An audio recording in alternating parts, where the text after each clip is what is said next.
이곳이 가족의 두 번째 집이 된 지 벌써 2년째입니다. 앞으로 이곳에서 얼마나 더 많은 밤을 지새워야 할까? 숨을 잇기 위해선 수시로 기계의 도움이 필요합니다. 현지가 부르면 눈을 깜빡깜빡거려.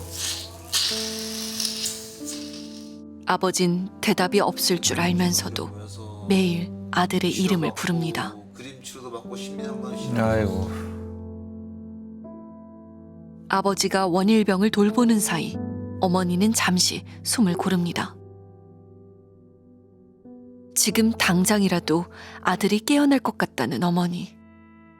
애랑 같이 있는 거죠. 그리고 애가 언제 일어날지 모르니까 뭐 어디 나가서 뭘 할 수가 없으니까. 목소리 지금 최대한 들어보고 싶은 게 제일 소원이죠. 목소리 들어본 지가 없죠. 누나들도 이제는 좀 힘들었고 정신적으로 막 힘들어하고 그래갖고 계속 여기 매달려 있으니까 애들도 자기네도 엄마가 필요하다고. 아이고.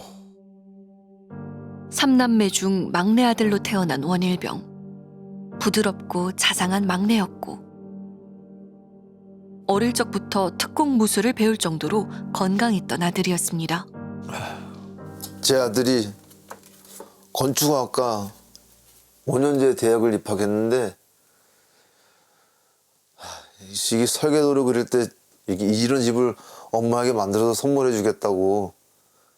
건축사가 되면 가족에게 선물하겠다던 집.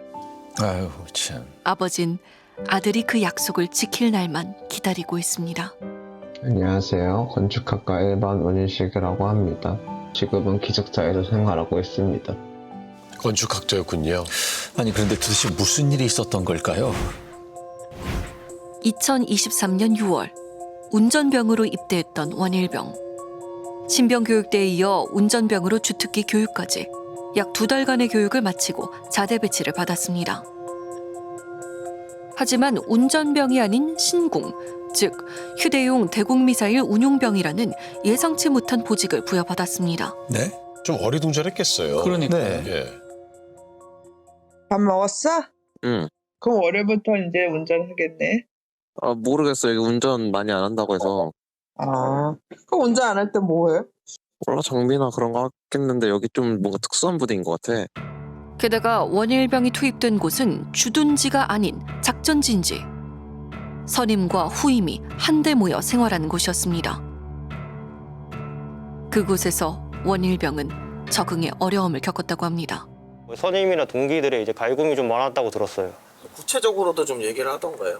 처음에는 현 씨가 적응을 못하다 보니까 동기들한테도 도와달라 아니면 이제 내가 못하는 것들 있으면 알려달라고 했었는데 그냥 동기들이 말하는 걸로는 그냥 너가 못해서 우리까지 혼나지 않냐, 너나 잘하면 된다 이렇게만 하고 참.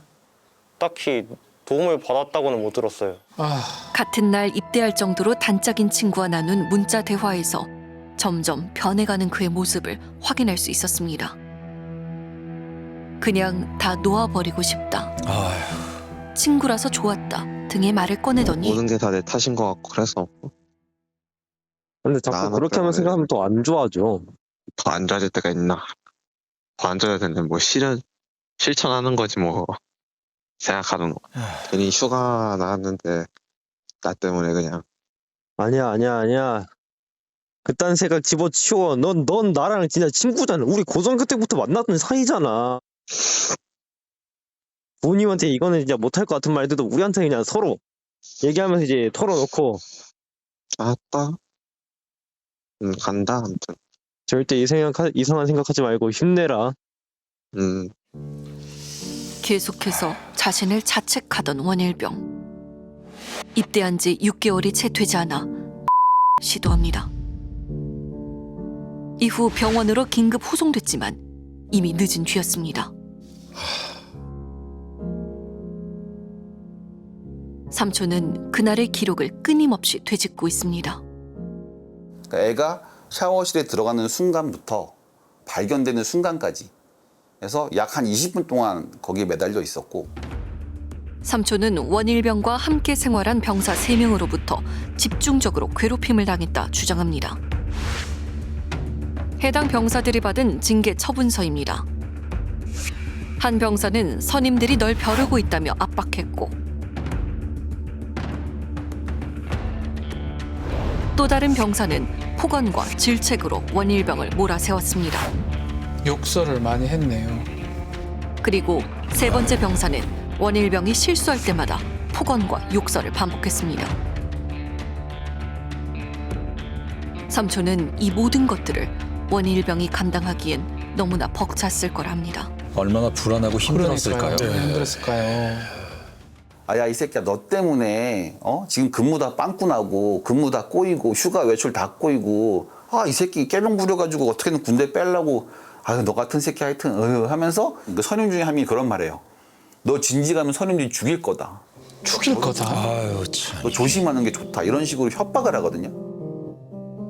그럼에도 원일병은 선임들을 원망하기보단 모든 잘못을 자신의 탓으로 돌렸습니다. 원일병을 친구들은 몹시도 그리워하고 있었습니다.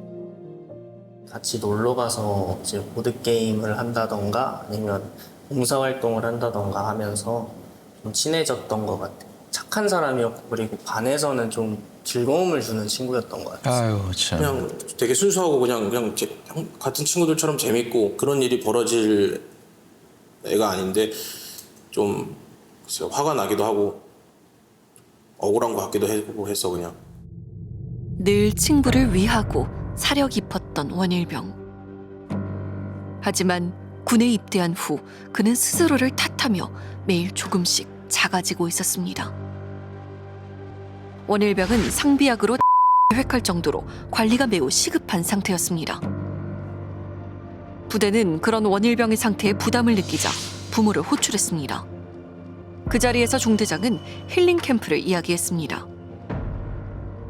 현식이처럼 힘들어하는 애들이나 이런 애들이 모여서 뭐 그림 치료 프로그램도 참여를 하고 이런 치유하는 그런 기관이다라고 얘기를 하는 거예요. 거기 갔다 와서도 상태가 너무 안 좋다 그러면 전역 조치가 될 거고 조금 나아지긴 했는데 여전히 좀 부족하다 싶으면 공익근무 요원을 집에서 출퇴근할 거래요. 근처에.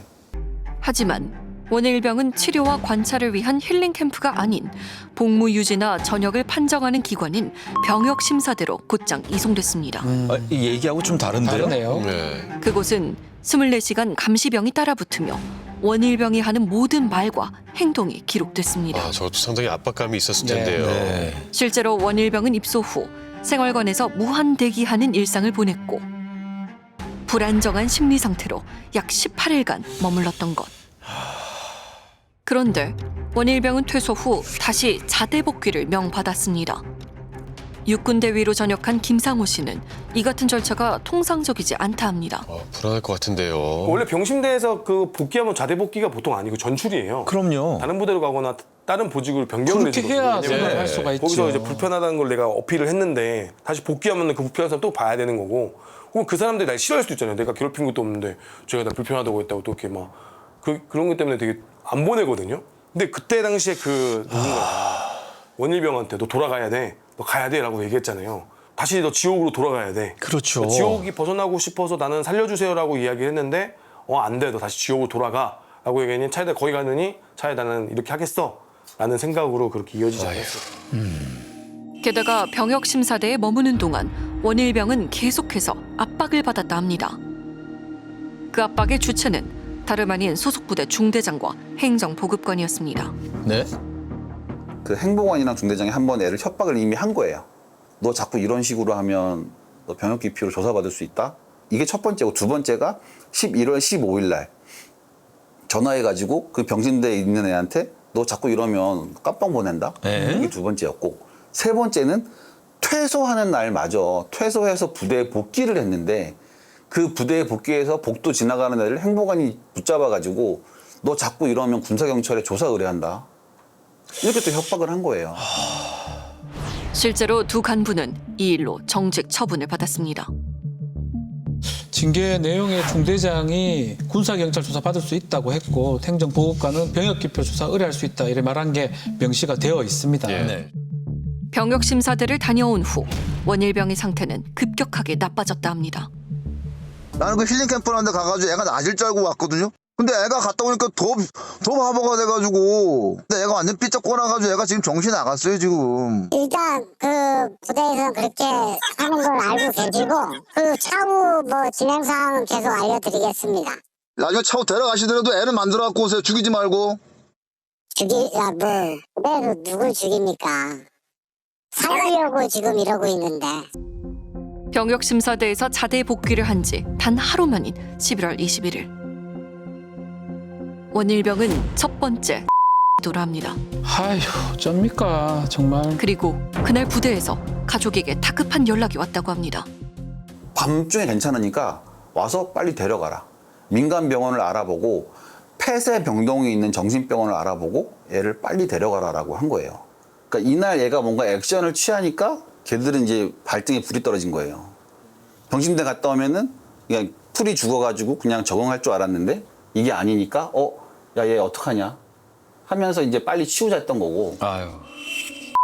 또 검사상 높은 상태임이 확인되자 부대는 가족과 함께 진찰하며 민간병원으로 보냈다는 겁니다. 가족의 보살핌 아래 원일병의 상태는 조금씩 나아져가는 듯 보였습니다. 하지만 부대 복귀일이 다가오자 원일병은 또다시 압박을 느꼈고 결국 12월 7일 두 번째 시도를 합니다. 군 부대 정신병원에 입원 문제 해결되어 이송 권유함, 낙담하는 반응 보이며 마지못해 수긍하는 모습, 이병동 폐쇄병동으로 전동하고 보호 격리하며 주사 처치함. 이후 폐쇄병동으로 전원 조치됐지만 이곳에서 결국 마지막 세 번째 시도를 하고 맙니다. 폐쇄병동 복도를 걷던 원일병은 샤워실 앞에서 걸음을 멈췄고 이곳에서 마지막 시도를 합니다. 이를 발견한 병원 관계자에 의해 급히 후송됐지만 이미 20분이나 지난 뒤였습니다. 이 일로 원일병이 현재 상태에 이르게 됐군요. 네. 전문가는 폐쇄병동에 고립된 환경이 원일병에게 더욱 큰 압박으로 작용했을 거라 합니다. 이제 흔히 말하는 이제 보호병동, 폐쇄병동이라는 이름으로 정신과 입원을 하게 되는 상황들이 있습니다. 그래서 좀 더 안전을 확보하고자 하는 방법들인데 실제는 조금 이제 좀 아쉬운 부분들은 그럼 가족 간의 이제 면회나 이런 부분들은 좀 시도했었으면 어떨까? 근데 무조건적인 어떤 가족과의 분리 이런 부분들은 뭐 정답은 아니라고 생각은 들고요. 아버지는 매일 그날로 돌아가 아들을 지켜주지 못했던 자신을 원망합니다. 아빠가 무지해서 미안해. 아빠가 좀 똑똑했으면 좀 더 대처가 빨랐으면 우리 아들 살렸을 건데 아빠가 하라는 대로 시키는 대로 기다리라 기다리는 대로 기다리다 보니 이렇게 됐네. 미안해 아들. 아빠 꼭 안아보고 싶었는데 침대가 작다. 아빠 꼭 안아보고 싶어. 아유 참.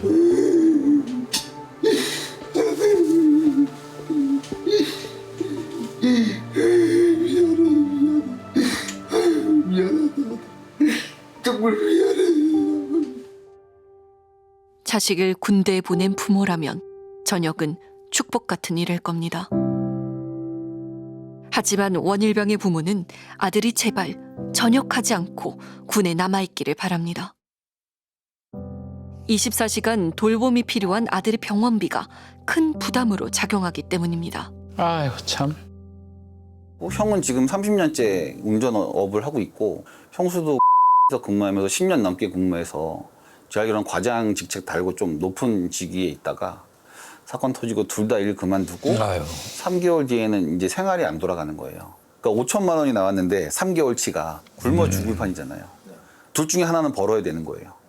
그럼 엄마가 그러면 남아있고 형이 일을 하는 게 맞다 해서 형은 이제 생업에 다시 복귀를 했고 형수는 지금까지 계속 거기에 지금 생활을 하고 있는 거죠. 공무상 상해, 공상 판정을 받은 원일병은 군에서 병원비의 약 80%를 지원받고 있습니다. 하지만 전역자가 되면 이러한 지원은 끊기게 됩니다. 앞선 두 차례 심사에서 다행히 모두 전역 보류 판정을 받았지만 6개월마다 다시 심사를 받아야 하기에 언제 전역 보류 심사에 대한 탈락 판정을 받을지 모르는 불안이 늘 따라붙습니다. 현재 병원비는 매달 약 500만 원. 이 중 절반 정도는 건강보험 등으로 먼저 공제됩니다. 공제 후 남은 250만 원에 대해서는 군에서 80%를 지원합니다. 저녁 시 가족은 군에서 부담하던 비용 200만 원이 더해져 총 250만 원을 부담해야 합니다. 게다가 협박 혐의로 기소된 중대장과 행정보급관은 1심과 2심 재판에서 모두 무죄를 선고받았고 지난달 그 판결은 그대로 확정됐습니다. 이 결과를 어떻게 받아들여야 할까? 상대적으로 큰 부대는 익명성이나 서로 관계가 멀기 때문에 목격자나 진술자가 나타날 수 있는데 본 사건과 같이 방공진지처럼 작은 부대에서는 일반적으로 그 목격 진술을 하기가 쉽지는 않을 것이고요. 계속 봐야 이 사건 되니까요. 같은 경우에는 제일 중요한 게 피해자인데 피해자가 지금은 의식불명 상태이기 때문에 피해 사실을 얘기해 줄 수 없어서 가장 이 범죄라든가 가해 행위에 대한 입증이 가장 어려웠던 것 같습니다. 육군은 군 인성검사와 상담을 통해 위험 징후를 확인해 관련 매뉴얼에 따라 원일병을 병역심사관리대에 입소시켰다고 밝혔습니다. 전역 보류는 법적 절차에 따라 결정되며 현재 원일병은 12월 26일까지 보류되었음을 밝히며 지속적인 지원의 뜻을 밝혔습니다. 지난해 11월 입대한 지 석 달도 안 된 한 이등병이 집단 괴롭힘 끝에 스스로 생을 마감하는 일이 있었습니다. 군대 내 괴롭힘으로 에 이르는 문제는 끊임없이 벌어지고 있습니다. 2022년 11월 28일 초소경계 근무 중 스스로 목숨을 끊고만 고 김상현 이병. 그리고 2024년 6월 23일 가혹 행위를 견디지 못해 삶을 포기한 고명현 일병. 원일병의 아버지처럼 이들의 아버지 역시 그날에 머물러 있습니다. 군대에 가고 뭐 그런 부모들이 다 마찬가지일 겁니다. 낮에도 뭐 커튼 쳐놓고 안 나옵니다. 정신과 병원에서는 우울증이 좀 심하다는데 거기도 안 가려고 그러고 시간이 간다고 옅어질 줄 알았는데 똑같아. 다시는 만나지 못하는 소중한 아들. 참. 아버지들은 반복되는 사고를 막기 위해선 군과 국가가 달라져야 한다고 목소리를 냅니다. 제발 나라의 부름에 응한 우리 아들들을 지켜달라는 겁니다. 말로는 그래요. 국가에서 더 이상 책임을 질 수가 없다. 그게 국가가 국가를 위해서 몸을 바쳐가지고 희생을 하려고 하는 우리 젊은 우리 가족 아이들이란테